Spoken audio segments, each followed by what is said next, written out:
Number 4, nurture something. Take care of a pet, a plant, or a child. Welcome life into the world wherever you find it. So again, as us women, nurturing is our strong point. It's the thing we're really good at. If we were superheroes, that would be like our superpower. We're really good at nurturing things. We have a certain, self-sacrificing aspect to us in the area of taking care of something.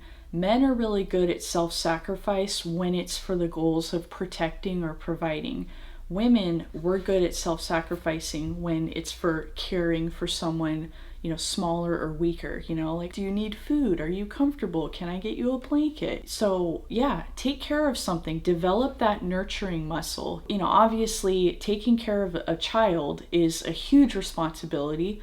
But, maybe you have younger siblings, or maybe you have nieces and nephews that you could babysit, or, maybe you're away from home, or you don't have a lot of family members, maybe you don't have siblings or nieces and nephew.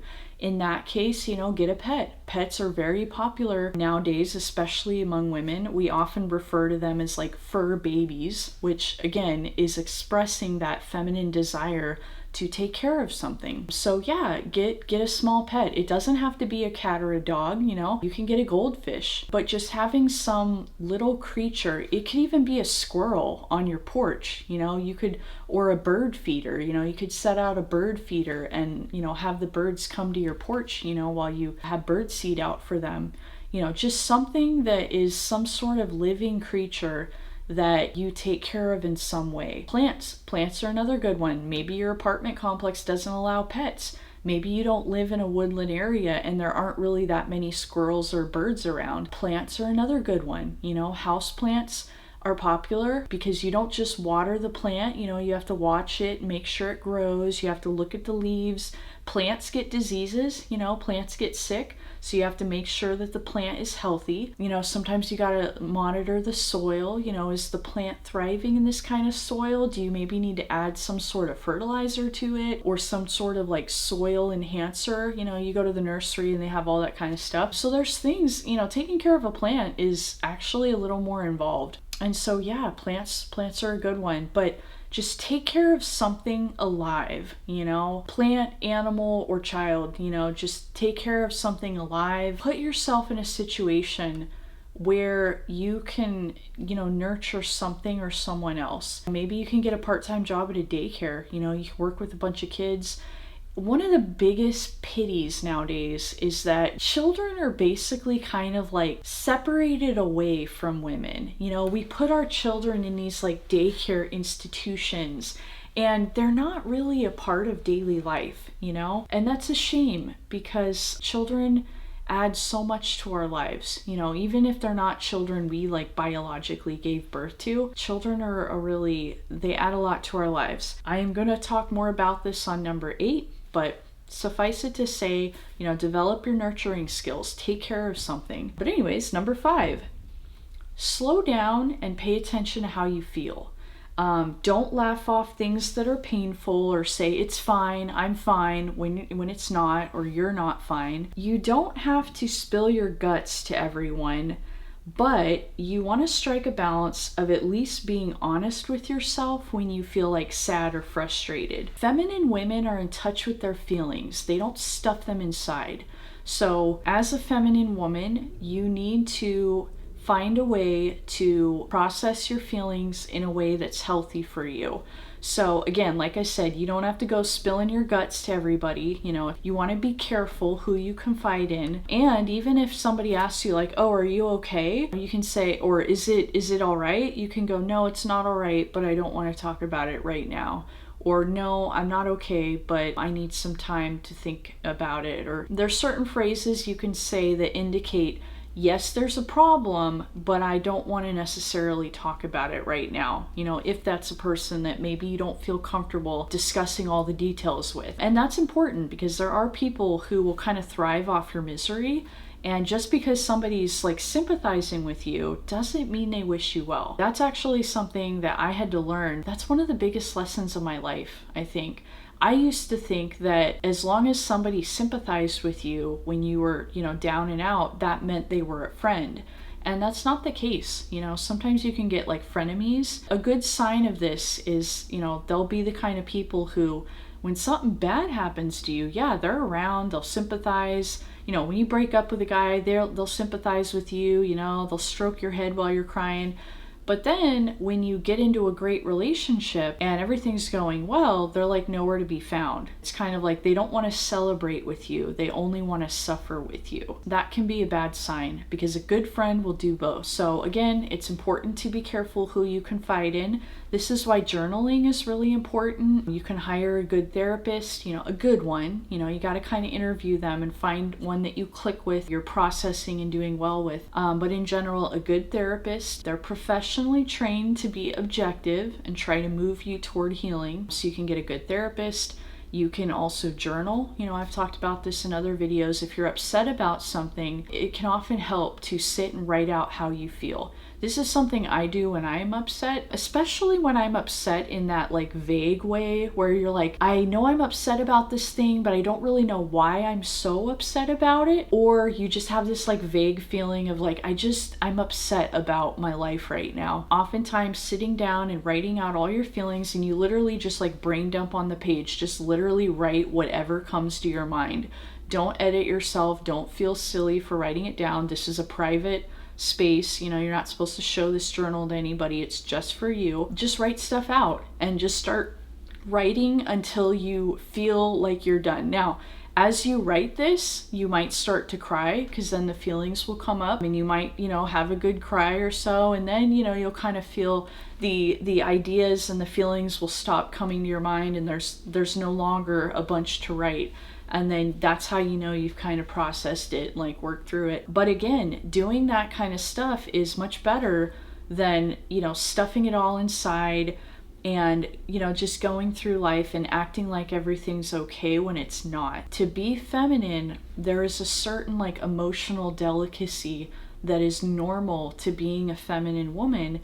And if we're stuffing our feelings all the time and kind of numbing ourselves out, not staying in touch with those feelings, then we sacrifice a part of our femininity. And it's an important part. So that's important. You want to stay in touch with your feelings. Keep them processed. And it's something you have to do every day. Now, obviously, there's the big processing if you have like traumas or things like that. There is such a pop psychology focus in our culture that we all want to focus on our traumas, and that can be important. I'm not knocking it. There are some of you that really do need to do that.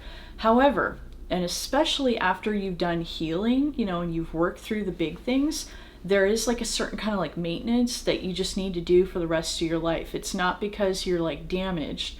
It's because it's just part of the human condition. Like, you're going to be upset and disappointed throughout life, and you need to have a way to deal with that. And so, yeah, finding a trusted friend or, journaling about it, writing out how you feel. Throughout history, that is the way people have dealt with their feelings, because it's going to come up. There's going to be negative feelings. You're going to feel scared. You're going to feel angry or frustrated or sad, and it's life. You want to be in touch with all your feelings, not just the happy ones. The next one, well, we kind of touched on this a little bit. This is kind of almost like the sub point of what we talked about just now. And it's try to process and make peace with the bad things that have happened in your life. We all experience traumas of one kind or another. A feminine woman changes what she can, but also comes to terms with the things she can't change in life. So we kind of talked about this a little bit earlier. You want to process the big things. Point number 5 was about processing the daily slights, the little nagging things that come up every day. Now, number 6 is the big things. We talked about dealing with the little things. And number 6 is dealing with the big things. You need to go through, and you'll know it. If you have some sort of trauma, something big in your life that happened to you, you need to deal with that. Especially if you want to get in a healthy relationship with a guy, you need to deal with whatever traumas and unprocessed emotional pain that you have, because if you don't, it's going to come out in that relationship. And most men don't know how to deal with that. Unless you're dating a therapist, literally, unless you're dating a guy that is like, that's his job, he's a therapist, men don't have the emotional equipment to solve that kind of problem. They don't know how to process trauma with you. And it just ends up making them feel like failures because they can sense that you have it. and they can sense that it's a problem that needs to be solved, but they don't know how to solve that problem for you. And so then it just makes them feel like a failure. And men don't date women who make them feel like failures. So again, a good man, a healthy man, will be supportive. He'll be there for you. I'm not saying he's not going to have anything to do with your emotional processing. You know, a good guy, he'll do what he can to help you. However, the bulk of that processing you need to do on your own. You can't expect a guy to do it for you. Love is healing, but you have to start the ball rolling on your own. So that's something to keep in mind. That's actually very important, you know, to relationships. You need to get your kind of traumas dealt with on your own, at least mostly on your own, you know. Number 7, consider those less fortunate than you. You know, so think of people who are less fortunate. Do what you can to help them. You know, compassion for the weak or the suffering or just the underdog, that's a hallmark of femininity. That's one of the things that sets a feminine woman apart from everybody else in the room. You know, feminine women and femininity in general has a certain compassion. So, you know, again, this is coming back to, it was number 2, where you want to have that rest and downtime. Well, part of that rest and downtime allows you to notice somebody who's maybe suffering or having a hard time. This is especially important when you become a mother and you have children. If you are so rushed and stressed and you're trying to do so many things, you're not going to have that like mental space to look around and notice when maybe one of your kids is struggling. Maybe they're being bullied at school and they're too ashamed to say anything about it, but you can kind of tell, you know, by reading between the lines, like, oh, there's something going on here. Or maybe you have a friend that's having a hard time or something. When people are suffering, we're usually not going to shout it from the rooftops. And so that's why a feminine woman kind of pays attention and understands what isn't being said. You know, she can kind of read between the lines. And that's why, you know, having that rest and that, you know, not being rushed, it's important to develop this ability, you know, to pay attention to somebody who, you know, is less fortunate in some way. And you got to do what you can to help them. Now, again, you have to be careful. You don't want to take it to such an extreme that you're not getting your own duties done. You know, you don't want to spend so much time taking care of someone else that you neglect, you know, your responsibilities, because we all got to stand on our own 2 feet. But sometimes, you know, sometimes people need a little help getting on their feet, you know, and then they're on their feet and they're fine. But yeah, compassion that's feminine, you know. It's feminine to have a balanced, you know, healthy amount of compassion. Again, in our society is all in extremes. We can't seem to do anything in a moderated way. We're either super beautiful, like Instagram models, or we're like total slobs and we're like loud and proud about it, you know? And it's the same with compassion. We're either so compassionate that we just want to like reorient society so that nobody ever suffers, or we're just incredibly cold and we let people fall through the cracks, and, you know, we have this very cold mechanical society with no safety net. We're just so extreme. So I don't want you to fall into the extreme of being like, you know, like somebody who's like so concerned about social justice that we want to almost like penalize the people who aren't suffering, you know, like, oh, well, this person's suffering, like, you should go to work so that you can donate all your money to them, and, you know, we'll just take your money and give it to these people who aren't working, and blah, blah, blah. So there has to be a balance there. But again, compassion is important, and it's fitting that, you know, women have a certain compassion. That's important.